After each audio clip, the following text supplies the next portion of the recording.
I don't have infinite time for games, but an entire video game model is based off the idea that I do. I know I'm coming off a video praising a multiplayer video game, but that doesn't count. I'm going to look at why video games fundamentally need good endings and why endings are so important. And with that, let's start at the beginning. Okay, we don't actually have to start all the way back at Pong, it's not that important. Let's start with Halo. Now, Halo is a groundbreaking game, let's be clear, but while the main story mode is alright, the real reason people loved the Halo games was the multiplayer. These games were revolutionary with introducing a co-op multiplayer along with its story mode, so while you had your campaign to play, you also had the multiplayer to hold you over until the next Halo game came out. And most games followed this method in the 2000s, whether it was good or bad. And this method of release is what I call booty call games. Games that were sold primarily as campaigns and then had a multiplayer tacked onto it to call on if you needed it. Halo, Uncharted, The Last of Us, Luigi's Mansion 3. These are all games that are incredible single player games, but if you ever needed your fix, then you'd head over to the multiplayer mode. So no, COD doesn't count. Those were multiplayer games first and foremost, and if you were buying those games for the campaigns, you've probably had a stroke by now from how horrible the recent ones have been. But while these single player games did have multiplayer modes, they were still made for you to enjoy the campaign first and foremost. These were all games that you would play for 10 to 15 hours, you watch credits roll, and boom, you're out. The best of them creating worlds and stories and an overall game that is so incredible and memorable that years later we still remember these characters and their most powerful moments. And we wouldn't remember those moments as strongly if they didn't have great endings attached to them. Whether it's Joel's selfish decision, or Master Chief's final Warthog run in Halo 3, or Nathan Drake's final moment with Elena in Uncharted 4. These golden moments are what video games were made for, and they're so special because no other art form can recreate these types of scenes. No other genre can make you so connected to a character because you aren't able to play them. When you play these characters and you have these final moments, it really can be something special. And for a while, this was the model. Single player games just sold. It was a golden method of creation that led to masterpiece after masterpiece game getting made. That's how we had Halo 3, BioShock, Mass Effect, Uncharted, and Spider-Man Friend or Foe all get released in the same year. Someone took control of my mind? But one game came along and changed single player games and even booty call games forever. And unfortunately, it's a game I love. We gotta talk about GTA 5. GTA 5 is a super fun game. I don't need to explain this, and it's a world perfect for a booty call multiplayer game. Literally.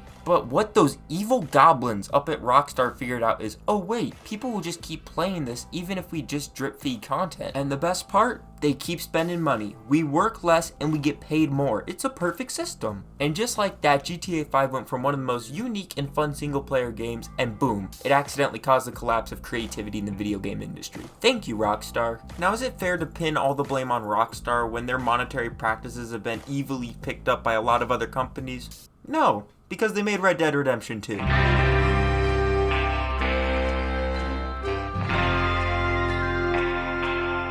Red Dead Redemption 2 is one of the greatest games ever made. It's got my favorite character in a video game, Arthur Morgan. It's got one of the greatest open worlds and one of the richest stories ever told in video games, and it's a game in my eyes that is perfect. It is my favorite video game ever made, and there's an online as well. Now, while I haven't played the online for Red Dead Redemption 2, my grandpa has, so he's 75 years old, and this is actually what he said about the game, so let's hear what he said. I have to turn the music off because they swear too much. I don't know what I expected. What I'm trying to point out here is that Red Dead Redemption 2 is not remembered for its online, but it's remembered for its story and its ending. It's a game that had me deeply care for a character I had grown to love, and while I watched him take his last breaths in front of me, it was a game that was actually making me genuinely emotional. And I think it resonated with a lot of people, and that first time playing Red Dead Redemption 2 and getting to that moment is something I will never forget, and I think a lot of people are going to remember it as well. Red Dead Redemption 2's legacy is still remembered because of that ending. It is so fantastic and so powerful that no one can forget it, and I think that is something I don't think enough game studios realize is as powerful as it is. And that's a game's legacy. Legacy is what convinces people to go back and to play those classic games. But game studios don't really have to care if their games are special or important or have a lasting legacy. Look at Alan Wake 2, one of the most unique and interesting games of the year, and boom, instantly outsold by Assassin's Creed Mirage. So why would a company at all take a risk on a game that might be artistically unique if it's not going to sell anything? Sure, it benefits us as gamers to have these great games, but for these huge companies, they don't care. So do video games' quality and legacy actually matter to companies? I think think there is an answer, and there is one company that I think is the final piece in this whole puzzle. A company that has made one of the greatest send-offs to any video game franchise, but also created the modern live service genre as we know it. So, my final question is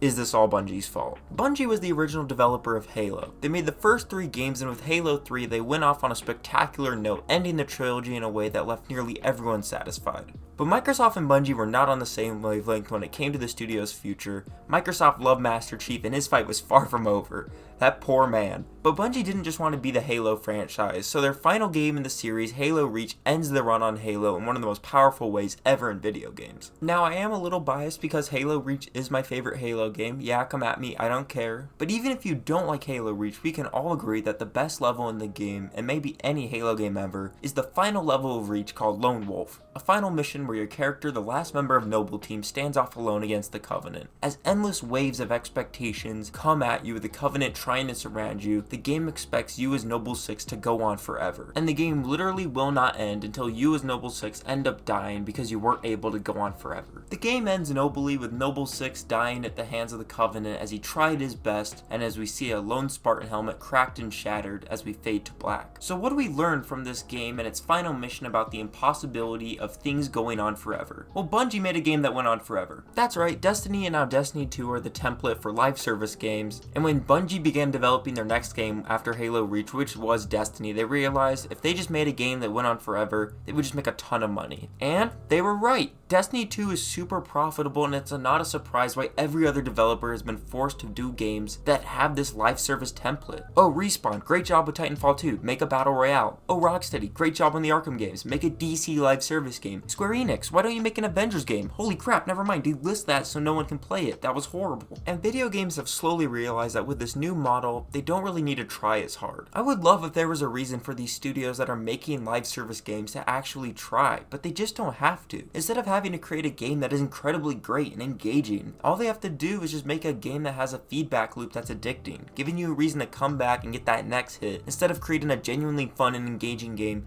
that's quality will sell the game rather than the quantity of hours you'll get out of it. People now more than ever wonder how many hours I'm going to get out of this game. And that leads us to getting crappy Assassin's Creed games that are over 40 hours long with nothing to do in them.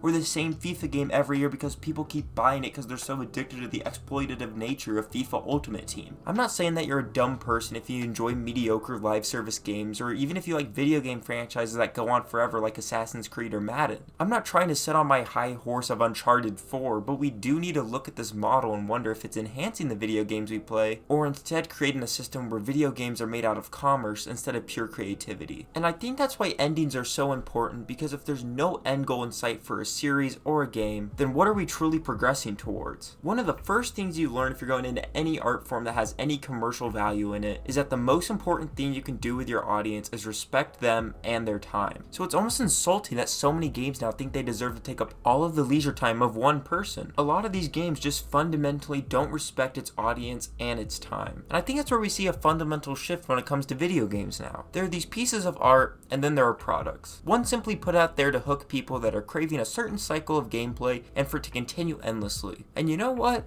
That's okay. But the other one is something I enjoy more. It's a video game created by developers to create something special and worthy of the audience's time. Of crew of developers working together to create something truly unique. And when a video game is incredible with fun and rich gameplay, incredible pacing, while boosting immense creativity and a vision and a tone that is solely unique to itself, that is something truly remarkable, and that is what I'm looking for in video games. And what makes that even more incredible is when you know that game you're loving isn't going to last forever. Because just like life, the most powerful endings in video games emphasize the limited amount of time we have. When those credits roll, there's something truly special when it's a game you've loved. You get to reflect on something you truly loved and something you don't know if you'll ever get to return to. There's so much to do in life, and maybe that special first playthrough of a game you love like Red Dead Redemption 2 might be your only one. And I think that's what I love about endings. I don't have infinite time in life, and I'm not going to be able to play a game infinitely. But I do get to choose what games I do get to play. And maybe the fact that I don't have infinite time makes those games that I do choose to play that much more special.